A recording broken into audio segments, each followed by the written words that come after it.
하나님이여, 내 속에 정한 마음을 창조하시고 내 안에 정직한 영을 새롭게 하소서.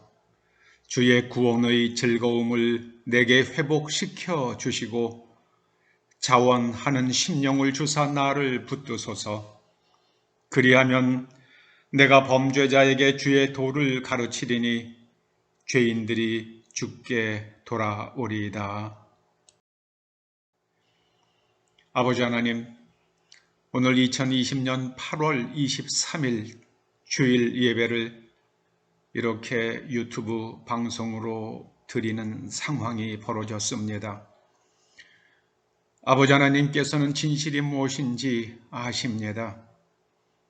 아버지 하나님, 교회의 예배를 폐하려 하는 고의적인 세력들이 있다면 하나님께서 막아주시고 이 땅에 하나님의 나라가 왕성케 하여 주시옵소서.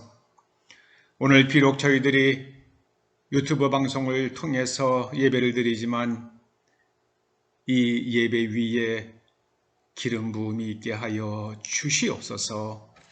예수님의 이름으로 기원하옵나이다. 아멘. 사도신경으로 신앙고백 드리십니다. 나는 전능하신 아버지 하나님, 천지의 창조주를 믿습니다. 나는 그의 유일하신 아들 우리 주 예수 그리스도를 믿습니다. 그는 성령으로 잉태되어 동정녀 마리아에게서 나시고 본디오 빌라도에게 고난을 받아 십자가에 못 박혀 죽으시고 장사된 지 사흘 만에 죽은 자 가운데서 다시 살아나셨으며 하늘에 오르시어 전능하신 아버지 하나님 우편에 앉아 계시다가 거기로부터 살아있는 자와 죽은 자를 심판하러 오십니다. 나는 성령을 믿으며 거룩한 공교회와 성도의 교제와 죄를 용서받는 것과 몸의 부활과 영생을 믿습니다. 아멘. 다 함께 20장 찬양하시겠습니다. 20장입니다.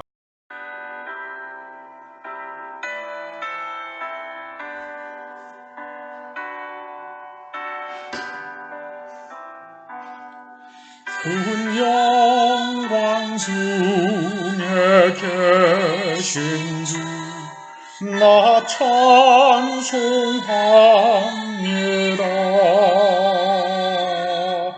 영원히 계신 주 이름 나 찬송합니다.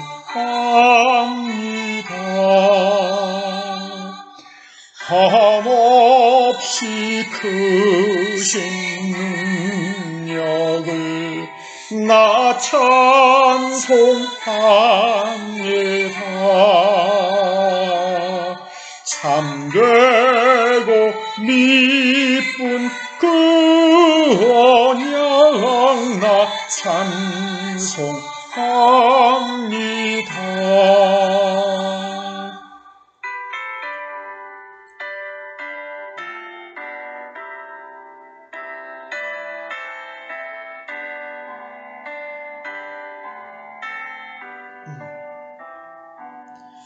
온 천지 창조하시던 그 말씀 힘입서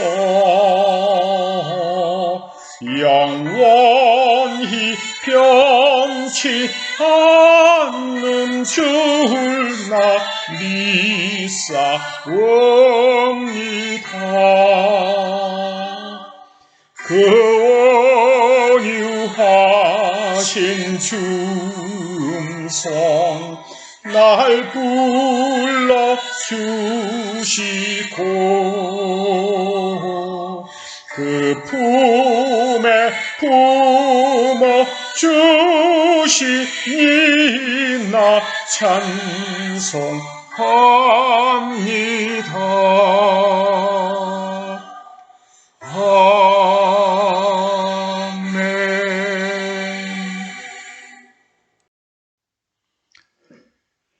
여러분들이 하나님께 정성껏 준비하신 그리고 드린 봉헌을 위해서 기도하시겠습니다. 아버지 하나님, 오늘 저희가 비록 성전에 나오지 못하고 유튜브로 예배를 드리지만 각 가정에서 정성껏 하나님의 은총에 감사하여 감사 예물과 또 하나님께서 우리에게 일할 수 있는 능력과 삶의 소득이 있게 하셨기에 11조와 감사 주일 헌금을 봉헌하여 올립니다. 아버지 하나님, 내일 일을 염려치 말고 오직 오늘 하나님의 나라와 의를 구하면 이 모든 것을 더 하시리라고 약속해 주신 주님, 초대 권속들의 가정 위에 하늘의 복을 부어 주셔서 우리가 내일 일로 인하여 근심하지 아니하도록 우리의 삶을 지켜주시고 보존하여 주시고 특별히 이 코로나 바이러스로 인하여 어려운 때에 성도들의 건강을 지켜주시옵소서. 사람을 만날 때나 직장에서 일할 때나 길을 갈 때나 코로나 바이러스가 접근하면은 주의 천사의 날개로 바람을 불어 바이러스가 우리의 몸에 접근하지 못하도록 막아 주시옵소서. 우리의 면역력을 강하게 해주셔서 혹여 간접적으로 들어오는 바이러스가 있다 할지라도 우리의 몸이 능히 물리칠 수 있도록 기름 부어 주시옵소서. 속히 이제 치료약과 백신이 개발되어서 온 인류가 코로나의 공포로부터 벗어나고 이 땅이 하나님께서 복주시는 복음의 깃발을 들고 온 인류를 향하여 복음을 전하는 민족 되게 하여 주시옵소서. 초대교회도 능히 그 일을 감당할 수 있도록 기름 부어 주시옵소서. 예수님의 이름으로 봉헌 기도드립니다. 아멘. 오늘 하나님께서 우리들에게 주시는 말씀은 누가복음 5장 31절에서 32절의 말씀입니다. 함께 말씀을 봉독하시겠습니다.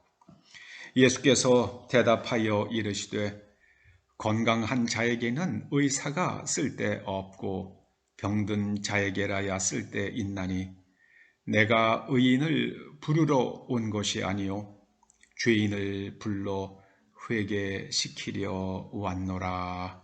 아멘. 지난 시간에 이어서 같은 본문을 가지고 관점이 운명이다. 관점이 운명이다. 이런 제목으로 말씀을 상고해 보겠습니다. 마태복음 1장 21절은 예수님께서 이 땅에 오시는 목적을 자기 백성을 죄에서 구원하시려고 오셨다. 이렇게 말씀합니다. 사람이 무릇 죄에서 벗어나려면 먼저 죄를 죄로 깨달아야만 합니다. 우리는 지난 시간에 지난 주일 깨달음에 대해서 참으로 깨달음이야말로 하나님의 크신 은총임을 상고해 보았습니다. 깨달음을 헬라어로 슈니메이라고 그런다고 그랬습니다. 슈니메이는 함께 가져다 놓고 생각하는 겁니다. 깨달은 사람은 삶의 목적이 달라집니다. 오직 돈을 벌기 위해서 세리가 된 레위가 깨닫고 나서 예수님의 부름을 받고 세리직을 버리고 예수님의 제자가 됩니다. 그는 예수님을 모시고 동료 세리들을 초청하여 잔치를 엽니다. 아마 이것은 예수님을 영접한 것에 대한 자신의 생의 전환에 대한 선포요. 그리고 과거의 삶으로부터의 작별식이었을 것입니다. 새로운 삶의 목적은 하나님의 자녀로 살아가는 삶입니다. 성경이 말하는 회개란 하나님께로 돌아가는 것입니다. 하나님께로 돌아가는 것입니다. 그러면 회개란 구체적으로 그 뜻이 무엇인지 살펴보는 게 참 중요하겠습니다. 회개한다는 말을 헬라어로는 메타노에오라고 합니다. 메타노에오. 이 말은 메타라는 접두어와 노에오라는 두 개의 단어가 합성된 단어입니다. 메타는 나중에 혹은 다시 한번 이런 의미를 가진 접두어입니다. 그리고 노에오는 숙고하다입니다. 숙고하다. 깨닫는다는 것은 여러 가지를 이런 주장과 저런 주장, 현재의 일과 미래의 일, 또 과거의 일 모든 것들을 다 함께 가져다 놓고 생각할 때 사람이 비로소 깨달을 수 있다는 그런 의미가 슈니메입니다. 그런데 회개한다는 말은 사람이 다시 한번 생각하는 겁니다. 다시 한번 생각하는 겁니다. 이게 다시 한번 생각하는 사람들이 있죠. 주로 프로페셔널들입니다. 프로 바둑 기사들은 바둑 한 판을 끝내고 나면 반드시 복기를 하죠. 그래서 자기가 어디에서 잘못 두었는지 그런 것들을 늘 깨우칩니다. 그리고 가장 좋은 대응수를 찾고 하는 그런 훈련을 통해서 바둑 실력을 높여갑니다. 프로 바둑 기사만 그런 게 아니라 프로 골퍼들도 그러더라고요. 다 그런지는 모르겠습니다만은 제가 한번 프로 골퍼들이 시합을 한번 관전을 한 적이 있었습니다. 오래전에요. 이 사람들이 시합을 하기 전에 공을 한 20, 30개 때리고 이제 몸을 풀고 라운딩을 하고 나서 끝나고 나서 다시 또 공을 또 한 3, 40개를 치더라고요. 그래서 왜 그러냐고 한번 물어봤습니다. 그때 영국 골퍼였는데요. 그랬더니 라운딩을 하면서 자기가 잘못됐다고 생각한 약간 아쉬웠던 샷, 그 골프채 그걸 꺼내가지고 그래가지고 공을 한번 또 치는 거예요. 이게 바로 메타노에오입니다. 몸으로 하는 메타노에오죠. 하나님께 초점을 맞추기 위해서 다시 한번 생각하고 또 나중에 한번 생각하고 그렇게 할 때에 우리에게 하나님께로 돌아가는 일이 일어난다. 회개한다는 그 메타노에오에는 그런 의미가 담겨져 있습니다. 회개라는 하나님을 향해서 끊임없이 궤도를 수정하는 과정입니다. 한 번의 일이 아니라 1년의 과정입니다. 궤도를 수정하려면 현재 위치를 알고 이제 그 진행 방향대로 가면 과연 목표점에 도달할 수 있는지를 계산을 해서 궤도를 수정하게 됩니다. 예전에 아폴로 계획 때 달에 보낼 때 그렇게 한다고 그러죠. 이제 가면서 계속해서 궤도를 수정한다고 그러지 않습니까? 그래야지만 달에 도착합니다. 우리가 인생을 살아가면서 내가 살고자 하는 삶의 방식이나 존재 양식이 있는데 그것과 오늘날의 나를 계속해서 성찰해서 그것을 향해서 끊임없이 궤도 수정하는 것, 이것이 바로 회개입니다. 하나님을 향해서 끊임없이 궤도 수정하는 것이 바로 회개입니다. 그러려고 그러면은 다시 생각하고 또 생각해야 됩니다. 바리새인들은 자신들의 생각과 삶이 하나님의 말씀과 일치하는지 다시 생각하지 않았습니다. 그저 관습적으로, 기계적으로 또 믿음의 선조들이 물려준 그런 방식으로 그냥 기계적으로 살아갔습니다. 그 결과는 예수님으로부터 하나님의 아들이신 예수님으로부터 화 있을진저 이 위선자들아 하는 말씀을 듣게 됩니다. 결국 그들 바리새인들의 삶의 유형은 무거운 짐을 묶어서 사람의 어깨에 지우되 자기는 이것을 한 손가락으로도 움직이려 하지 않는 사람이라고 주님으로부터 책망을 듣습니다. 죄로부터의 구원은 시간과 존재됨에 따라 두 차원으로 생각해 볼 수 있습니다. 과거의 죄는 이제는 돌이킬 수가 없습니다. 이것은 용서받는 것 외에는 없습니다. 용서받아야만 합니다. 용서받는 것은 두 존재로부터 용서를 받아야만 합니다. 하나는 하나님의 법을 어겼기 때문에 하나님의 용서를 받아야 하고, 또 내 죄로 말미암아서 피해를 입은 사람으로부터 용서를 받아야만 합니다. 이 두 가지를 다 해야 됩니다. 그런데 교회는 하나님으로부터 죄 사함 받는다는 것만 강조하고 사람에게 찾아가서 배상하고 사죄해야 되는 것을 그렇게 강조하지 않았습니다. 그래서 기독교인들이 좀 뻔뻔해지는 경향이 있어요.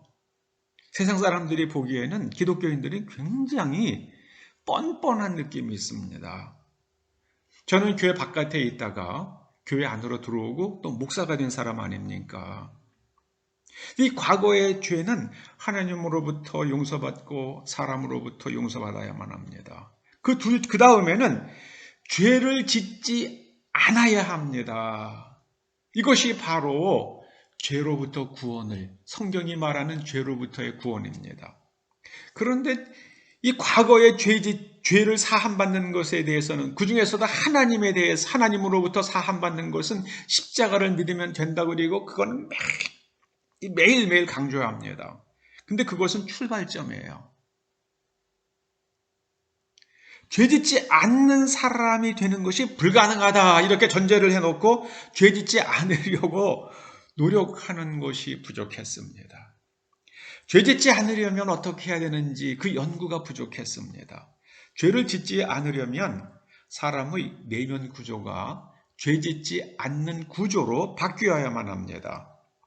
고린도 전서 15장 44절은 육의 몸으로 심고 신령한 몸으로 다시 산다, 이렇게 말씀합니다. 이게 무슨 뜻입니까? 육의 몸이라는 것은 소마 푸시키코네요. 그러니까 푸시케, 곧 혼 혹은 정신에 의해서 그렇게 살아가던 사람이 소마 푸뉴마티콘, 이 영에 끌려서 살아가는 사람이 되는 것이다. 그것이 바로 부활이라고 말씀합니다. 사도 바울이 고린도 전서 15장에서 말씀하는 부활은 혼에 이끌려서 살던 사람이 영에 이끌려서 사는 사람으로 바뀌는 것이다. 그러면 육의 몸이 죽어야 한다는 겁니다. 육의 몸은 바로 소마 푸시키콘, 이게 자기의 혼, 곧 인간 세상의 가치와 관점으로 살아가는 것을 말합니다. 그것을 비유로 또 강조하죠. 고린도전서 15장 42절에서 썩을 것으로 심고 썩지 아니할 것으로 다시 살아나며, 육의 몸을 심는다는 것은 육의 몸을, 그것을 갖다가 해체하고 죽이는 것을 말합니다. 곧 육의 몸으로 살아가던 인간의 혼, 인간이 만든 가치 체계에 의해서 길들여지고 그 방식으로 살아가던 사람이 이제 하나님의 말씀을 따라서 살아가는 것으로 관점이 완전히 바뀌는 것을 말씀합니다. 그런데 고린도전서 15장 46절은 먼저는 육의 사람이요 그 다음에 신령한 사람이다, 이렇게 말씀하십니다. 이게 무슨 뜻입니까? 먼저는 육의 사람이요 그 다음에 신령한 사람이라는 것은요, 먼저 좋은 사람, 좋은 혼을, 건강한 정신을 가진 사람이 되어야 그 다음에 하나님의 말씀대로 살아가는 영의 사람이 된다는 말씀입니다. 먼저 건강한 혼을 가진 사람이 되어야 된다는 거예요. 제가 신대원 1학년 때 예전에 클라크 선교사님이 남긴 글을 본 적이 있었습니다. 그때 그렇게 그분이 말씀하더라고요. 여러분, 목사가 되기 전에 먼저 좋은 그리스도인이 되십시오. 그리스도인이 되기 전에 먼저 좋은 사람이 되십시오. 이게 바로 고린도전서 15장 46절의 말씀의 변형으로서의 완벽한 변형입니다. 지금 그걸 잘 설명한 말씀이에요. 정직하고 성실하고 선한 사람이 좋은 그리스도인이 됩니다. 거짓말하고 불성실하고 마음이 삐뚤어진 사람이요, 교회에 나와도 하나님의 영을 받지 못합니다. 말씀대로 살지 않습니다. 그러면 진정한 회개란 무엇인가? 관점이 바뀌는 겁니다. 관점이 바뀌는 겁니다. 그 실례를 한번 들어봅니다. 교회를 잔멸하던 청년 사울의 이야기입니다. 그는 그리스도인들은 이 땅에서 없어져야 한다고 생각을 했습니다. 그래서 이제 대제사장들 혹은 그런 사람들로부터 체포영장을 받아가지고 다메섹까지 교인들을 잡으러 갑니다. 그런데 도중에 갑자기 하늘에서 빛이 비추면서 예수님께서 임하신 거죠. 그리고 나서는 그는 시력을 잃게 됩니다. 그런데 다메섹의 어느 집에 들어가서 머무는데 아나니아란 사람이 와서 그에게 안수하자 곧 성령님이 터치해 주시자 이 청년 사울의 눈에서 비늘 같은 것이 벗어져 다시 보게 됩니다. 비늘 같은 것이 벗어진다는 것은 과거에 유대교에서 그의 머릿속에 넣어준 하나님의 말씀을 해석하는 관점, 예수님을 바라보는 관점, 그런 것들이 다 벗겨져 나간 것을 상징합니다. 곧 오늘날의 표현으로 하면 관점의 대변화가 일어났어요. 완전히 옛날의 관점이 다 없어졌어요. 그러자 그는 즉시로 예전에는 예수님의 제자들을 옥에 가두려고 설치던 사람이었는데 거꾸로 예수가 하나님의 아들이심을 전파하기 시작을 합니다. 관점이 변화되니까 그의 행동이 바뀝니다. 관점이 변화되면 그리고 방향이 달라지면 행동이 달라집니다.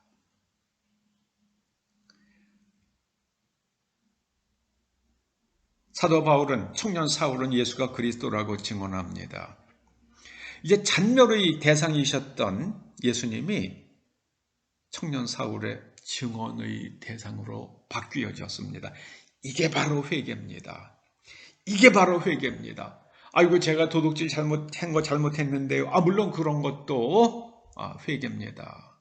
그런데 성경이 말하는 회개는 바로 사도 청년 사울이 이제 예수님을 증오하던 대상으로 삼던 것에서 관점이 완전히 바뀌어져서 예수님께서 하나님의 아들이시며 그리스도시라는 것으로 관점이 완전히 바뀌어지는 것, 이것이 바로 회개입니다.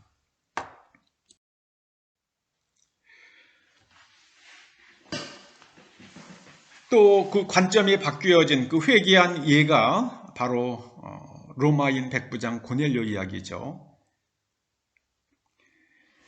그 당시 예수님 당시 로마 군인들의 일반적인 종교는 페르시아의 태양신인 미스라를 숭배하는 것이었습니다. 그런데 고넬료가 예수님의 소문을 듣고 그리스도를 영접합니다. 그런데 어느 날 고넬료에게 주의 천사들이 방문해서 어디 곧 직가라 하는 거리에 있는 베드로, 피장이 시몬의 피장이 집에 있는 베드로를 초청을 해서 말씀을 들으라고 그렇게 말씀을 해줍니다. 그래서 고넬료가 사람을 보내서 베드로를 초청해 오죠. 그런데 그 고넬료에 대해서 성경이 뭐라고 증언하냐면요. 그는 경건하여 온 집안과 더불어 하나님을 경외하며 백성을 많이 구제하고 하나님께 항상 기도하는 사람이라고 그렇게 증언합니다. 이게 바로 소마 푸시키코스예요. 소마 푸시키코스. 그런데 베드로를 초청해서 말씀을 들을 때에 성령이 모든 사람들에게 내려오셨습니다. 그래서 영을 받은 사람, 성령을 받은 사람, 이게 소마 푸뉴마티코스입니다. 자, 그러면 성령의 기름 부음 없이 로마의 백부장 고넬료처럼 경건하여 온 집안과 더불어 하나님을 경외하며 백성을 구제하고 하나님께 기도하는 사람이 이게 소마 푸시코스컷이에요. 이게 여기가 먼저 되고 나서 그 다음에 영의 사람이 성령을 받는 사람이 된다는 말씀입니다. 혼이 바로 선 다음에 성령을 받는 사람이 됩니다. 예수님께서는 죄인을 불러 회개시키러 오셨다 말씀하십니다. 하나님의 말씀의 뜻을 깊이 새기고 또 자신에게 정직해야 그리고 그 혼이 하나님 앞에서 바로 잘 정돈되어져야 영이신 하나님과 소통하며 하나님과 동행하는 삶을 살아갈 수 있게 됩니다. 회개처럼 보이지만 회개가 아닌 사건의 예가 있습니다. 흔히 복임 사건이라고 부르는 겁니다. 사사기 2장에 나오는 사건입니다. 한번 우리 찾아서 같이 읽어보십시다. 사사기 2장.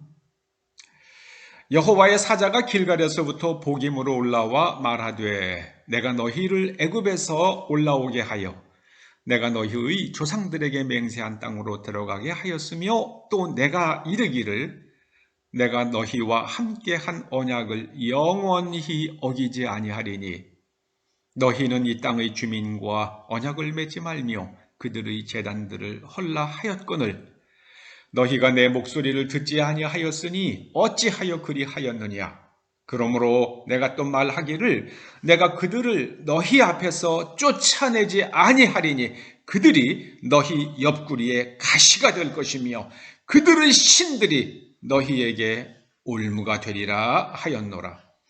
여호와의 사자가 이스라엘 모든 자손에게 이 말씀을 이름해 백성들이 소리를 높여 운지라. 그러므로 그곳을 이름하여 복임이라 하고 그들이 거기서 여호와께 제사를 드렸더라. 그리고 나서 사사기가 쫙 시작이 됩니다. 그들은 울었습니다. 그리고 하나님께 제사를 드렸습니다. 그런데 그들의 관점이 바뀌지 않았어요. 그들의 내면 구조가 바뀌지 않았습니다. 그들의 행동이 전혀 바뀌지 않습니다. 외적에 쳐들어와서 고통스러우면 하나님 앞에 나아가서 아이고 하나님 우리 죽겠습니다. 하나님께서 그들을 불쌍히 여기셔서 사사를 세워주셔서 그들에게 독립을 주시면 그들의 외적을 물리쳐 주시면 다시 또 옛날로 돌아갑니다. 여러분 이스라엘 백성들은 복임에서 소리를 높여 울었습니다. 오늘날 교회에서는 관점의 변화가 고사하고 이렇게 소리 높여 우는 일들조차도 희귀하지 않습니까? 소리 높여 운다고 해서 그것이 회개가 아닙니다. 멋진 노래를 부르는 가수들이 슬픈 노래를 불러도 눈물이 나더라고요. 슬픈 영화를 봐도 눈물이 나더라고요. 설교 들으면서 운다고 해서 그것이 회개가 아닙니다. 회개는 감정이 요동치는 것이 아니라 관점이 변화되는 겁니다. 예수님 앞에서 회개하려고 그러면 우리의 관점이 바뀌어야 됩니다. 가치관이 달라져야 합니다. 세계관이 바뀌어야 합니다. 회개의 핵심은 관점의 변화입니다. 여러분, 이 관점이 바로 운명을 결정합니다. 여러분, 공산주의의 반대가 뭡니까? 민주주의? 아닙니다. 공산주의의 반대는 보수주의입니다. 보수주의라는 것은 그냥 옛날 거 지키자는 게 아니에요. 그건 정말 보수주의라는 말에 대한 언어적 해석의 미몽이에요. 보수주의라는 것은 성경에 있는 하나님의 말씀에 내재된 그 가치와 삶의 방식과 그리고 그 말씀으로 구성되어진 사회 시스템과 법률 등을 지켜나가자. 우리가 믿음의 조상들로부터 물려받은 그 삶의 방식과 가치관과 국가 시스템을 후손들에게 또한 잘 물려주자. 그게 보수주의예요. 이거는 기독교 신앙과 깊이 연관되어 있습니다. 공산국가들도 민주주의란 말을 씁니다. 조선인민민주주의공화국이 북한의 공식 명칭 아닙니까? 공산주의의 반대는 보수주의입니다. 그건 보수주의라는 것은 군사체제를 지키자는 게 아니라 그는 기독교 가치관으로 만들어진 사회 시스템과 그리고 법률 시스템을 유지하자는 겁니다. 오직 하나님 신앙이에요. 하나님 신앙. 그것을 후손들에게 물려주자. 우리가 그 좋은 것을 물려받았으니까 좋은 것을 후손들에게도 물려주자. 그 역사 인식이 들어있는 것이 보수주의입니다. 공산주의라는 것은 유물론에서 나왔잖아요. 모든 것이 물질이라는 거예요. 사람의 몸도요. 사람의 몸을 사고 팔 수 있다고 생각을 합니다. 사람의 장기요, 간, 신장, 하다못해 심장까지도 팔 수 있다고 생각을 합니다.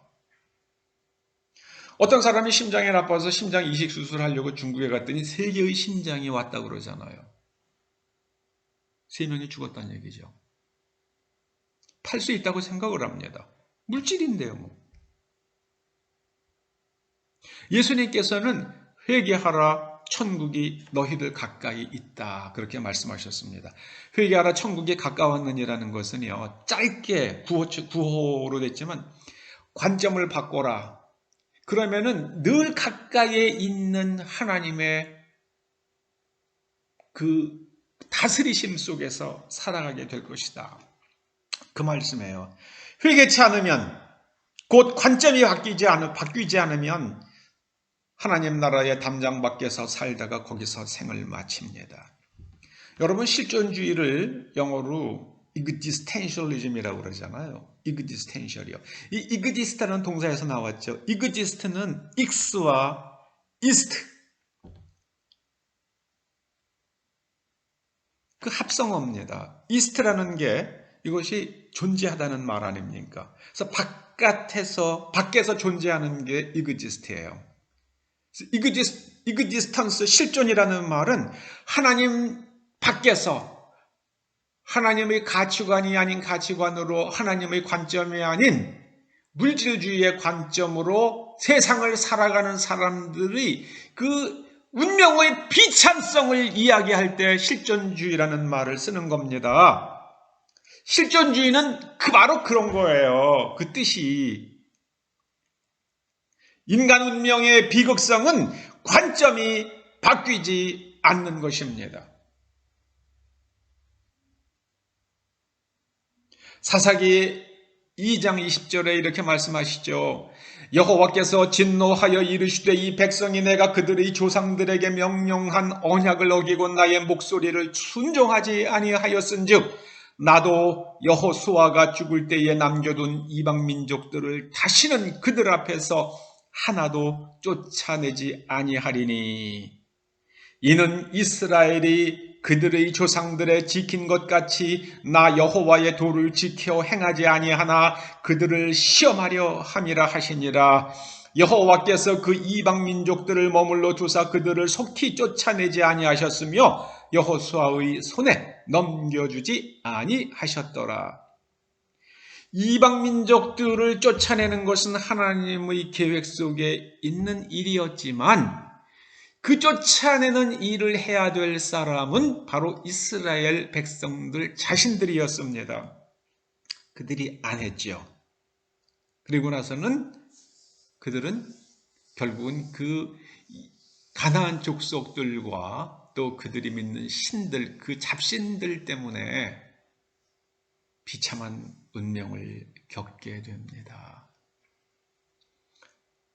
그들이 번성하는 시기를 누린 것은 오직 다윗 임금과 솔로몬 임금 그 잠깐뿐이었습니다. 한 80여 년뿐이었습니다. 나머지는 다 역사의 질곡 속에서 살아갑니다. 그 이유는 바로 그들이 하나님 바깥에 있었기 때문입니다. 하나님의 관점을 갖지 않았고 하나님의 말씀에 순종하지 않는 내면의 가치 체계를 가지고 있었기 때문입니다. 온전한 회개는 하나님의 나라를 이 땅에 끌어당깁니다. 회개의 전제는 관점의 변화입니다. 한국의 미래는 한국인의 관점의 변화에 달려 있습니다. 오늘날 한국을 이끌어가는 관점은 유물론 사상입니다. 돈이면 다예요. 그리고 진실은 없다예요. 요즘 재판을 받고 있는 조국이란 분이 전에 법무부 장관을 한 조국 씨가 그런 얘기를 그 책에서 서문에서 했다고 그러지 않습니까? 진실은 없다. 있다 하여도 알 수 없다. 그런데 예수님께서는 내가 진실이다 그러셨어요. 내가 길이요 진리요 하신 그 말씀은 내가 진실이다. 예수님이 계셨으면 진실이 있는 거예요. 여러분 그 동네 사람들 한번 보십시오. 거기에 그리스도인들이 누가 있습니까? 하나님을 경외하는 사람이 누가 있습니까? 정직한 사람이 보입니까? 오직 권력과 자신들의 이기심을 추구하는 사람들이 득식을 거리는 것을 우리는 보지 않습니까? 한국의 미래는 관점의 변화에 달려 있습니다. 하나님 관점, 곧 성경에 있는 가치관으로 우리가 돌아가야만 합니다. 하나님께 완전히 돌아가면 곧 온 국가의 법률과 시스템과 사람들이 일하는 방식, 삶의 방식이 하나님 성경 말씀으로 우리가 재무장되고 말씀으로 우리가 바뀌어지면 하늘의 문이 열리고 하늘의 보화가 이 민족 위에 쏟아질 것입니다. 여러분 중국이 당하는 홍수를 보십시오. 그렇게 십자가를 불태우고 교회를 다이너마이트로 폭파하고 교회 지도자들을 감옥에 가두더니 그들의 나라가 어떻게 되었습니까? 일본이 겪는 침체를 보십시오. 모두가 다 하나님의 관점을 가지지 않았기 때문에 생긴 일이라고 저는 감히 말할 수 있겠습니다. 우리가 회개하면 하나님께서 복을 주십니다. 여러분 관점을 하나님의 관점으로 바꾸십시오. 여러분의 내면 구조를 하나님의 말씀으로 바꾸십시오. 그러면 여러분의 운명이 바뀌어지고 여러분의 자녀들과 그 자녀의 자녀들의 운명이 바뀌어질 것입니다. 어떤 상황에 처해 있든 혹여 노예 같은 상황으로 끌려간 요셉과 다니엘, 그러나 그들은 애굽의 총리가 되고 바벨론과 페르시아의 재상이 되었습니다. 하나님께서 그들의 운명을 바뀌어 주셨습니다. 하나님의 관점을 가지십시오. 그러면 우리의 운명이 바뀔 것입니다. 하나님께로 돌아가면 우리의 운명이 바뀌어질 것입니다. 기도하십시다. 아버지 하나님, 예수님께서는 이 땅에 죄인을 불러 회개케 하시려고 오셨다고 말씀하셨사온데 이제 성경은 또 회개의 전제가 관점의 변화라고 말씀해 주십니다. 저희가 하나님의 말씀의 관점을 가지고 하나님께서 오르시며 어떤 상황에서라도 하나님을 인정하며 하나님의 말씀대로 살기 위하여 우리가 땅에 있는 것을 포기할 때에 하나님께서 좋은 것으로 우리를 채워주시고 우리와 우리의 후손들의 삶을 지켜주신다는 것을 확신하며 관점의 변화를 구하고 또 구하오니 성령 하나님 도와주시옵소서. 이 민족의 대신앙의 부흥이 일어날 수 있도록 은혜 내려 주시옵소서. 예수님의 이름으로 기도드리옵나이다. 아멘.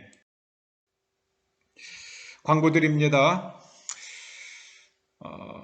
우선 한 2주 정도 우리가 비대면 예배를 드리라고 우리 교단에서도 권고합니다. 일단 한번 그렇게 해보십시다. 이번 주와 다음 주요. 그리고 제가 자세히 알아보니까는요, 비대면 예배를 드리기 위해서 20명 정도 이렇게 모이는 거는 괜찮다고 그러는데요. 우리는 20명이 채 안 모이지 않습니까? 그러니까 우리는 모여서 예배를 드려도 큰 문제는 없을 것 같습니다. 우리 다 함께 190장 찬송하시겠습니다.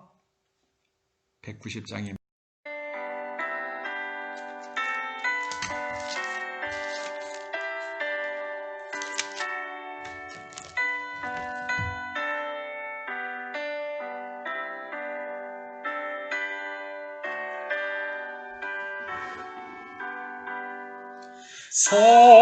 성령이여 강림하사 나를 감화하시고 애통하며 회개한 맘 충만하게 하소서. 예수여 비오니 나의 기록 들으사 애통하며 회개한 맘 충만하게 하소서. 성령이여 강림하사 그 신권을 주소서. 원하옵고 원하오니 충만하게 하소서. 이원이 나의 기도 들으사 애통하며 회개한 맘 충만하게 하소서.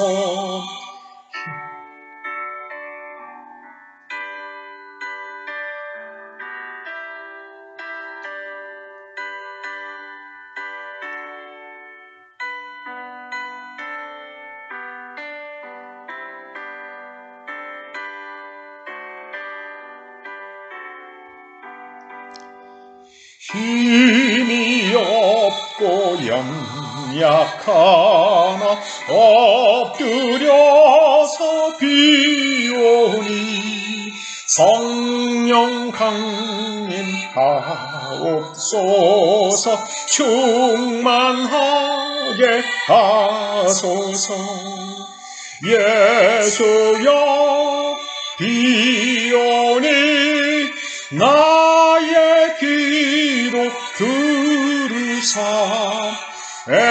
애통하며 회개한 맘 충만하게 하소서. 정케하고 위로하사 복을 받게 하소서. 충만하게 하시오니 무한 감사합니다. 예수여 비오니 나의 기도 들으사 애통하며 회개 한만 충만하게 하소서.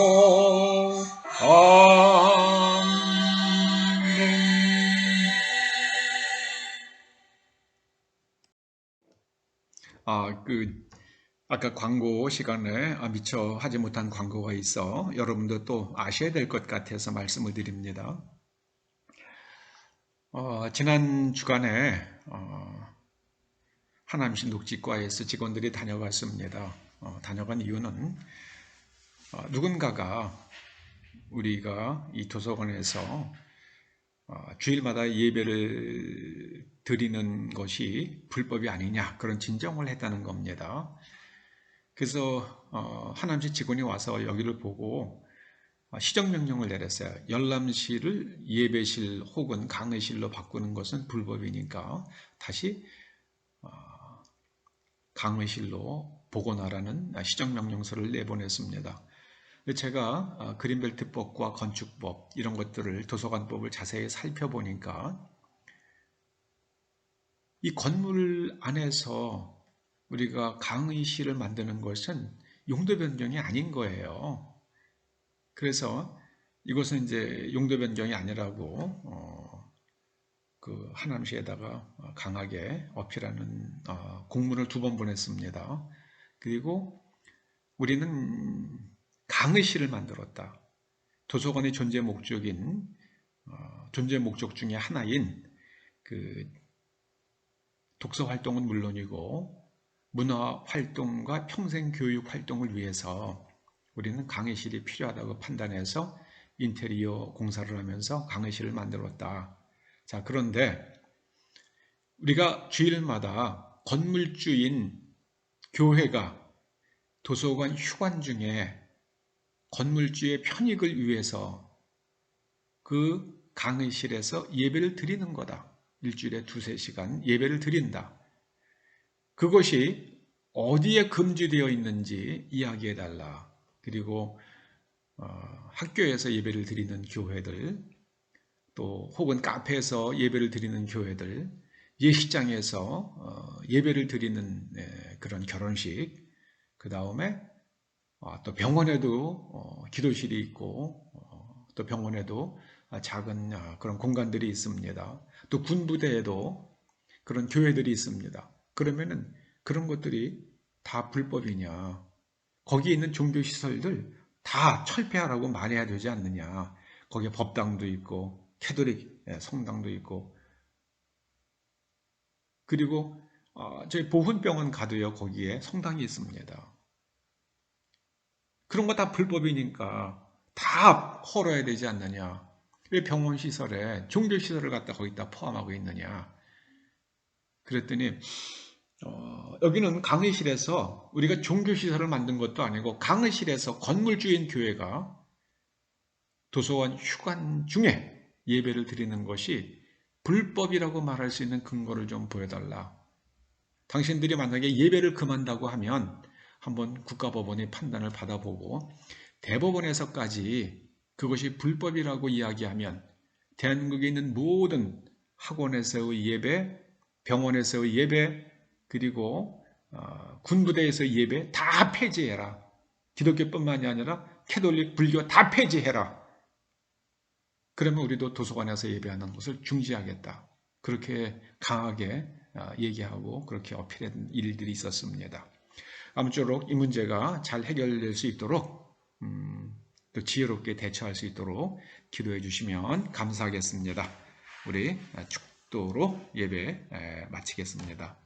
이제는 우리 주 예수 그리스도의 은혜와 하나님 아버지의 그 크신 사랑과 성령님의 감화, 감동 인도하시고 교통하심이 관점의 변화, 회개는 관점의 변화이며 관점의 변화가 행동을 바꾸고 행동의 변화가 우리의 삶의 종착점과 운명을 바꾼다는 것을 깊이 깨닫고 이제 자기의 내면을 살펴서 관점의 변화를 날마다 이루어가기를 소원하며 결단하며 돌아가는 초대 성도들과 그 자녀들과 가정과 일터와 이 교회와 이 민족 위에 이제로부터 영원토록 함께 하시옵기를 간절히 축원하옵나이다.